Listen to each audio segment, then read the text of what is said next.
On May 10, 2007, Ronald Holt's 15-year-old son Blair was caught in the crossfire of gang violence on a CTA bus. He was headed home from school. On July 21, 2009, his killer, 18-year-old Michael Mario Pace, was sentenced to 100 years in prison. We were responsible and accountable parents to Blair. In fact, Annette and I, we wanted to bring a child into the world, and we planned for that as well. Ronald Holt is an 18-year veteran of the Chicago Police Department. Blair's mom, Annette, is a captain in the Chicago Fire Department. Together, they helped Blair plan for a successful future. He would have be going into his second year at Clark Atlanta. He would have been majoring in business management and business administration. He loved to write music. After his son's death, Holt created the Blair Holt Peace Alliance and became an outspoken advocate for controlling violence across America. When Blair was killed, I didn't stick my head in the sand. I was just like any parent who had lost their child.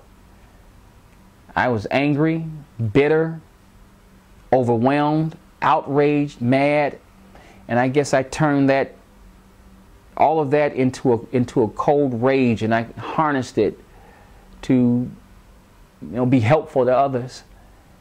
Because I said, well, I know that's what Blair would want, because actually he was a helpful kid.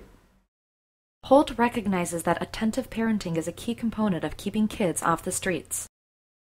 Because let's face it, every adult is not qualified or is not equipped with raising children. They're not.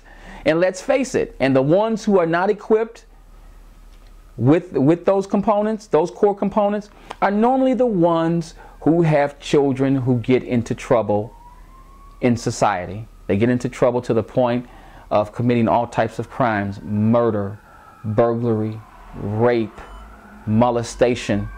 They do it all. Though there are no easy answers to street violence, Holt remains certain that a comprehensive, dedicated plan is the first step. At the top, we need to strengthen existing gun laws.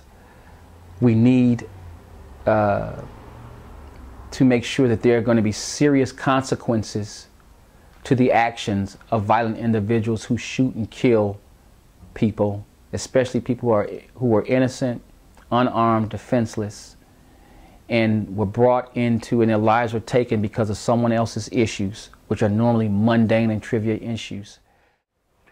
The older gang members who are convicted felons who have allegedly straightened out their lives, the older gang members who are in prison, who are out of prison, have to make a public appeal to these individuals, these youth who have no one to answer to when they are selling drugs and they are gang banging on the street. Once upon a time, you guys, once upon a time, when the gangs had structure,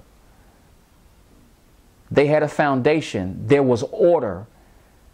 20, 30 years ago, it was unheard of that a young gang member in his teens would be picking up a gun and going to shoot someone.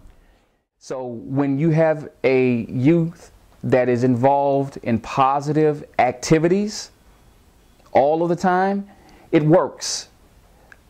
They just don't have the time, and they won't have the time to lend themselves to this culture of violence, not unless they absolutely choose to. It could be you tomorrow. If you don't speak up, if you don't text a tip, as we say in the Chicago Police Department, if you want to remain anonymous, text the tip, the Chicago Police Department, on your cell phone if you have information about someone who's killed someone, because I always explain it to them. I says, a bullet has no name on it. A bullet is not culturally biased. A bullet is not racist. A bullet doesn't care about demographics or how much money you make or how many children you have or you don't have.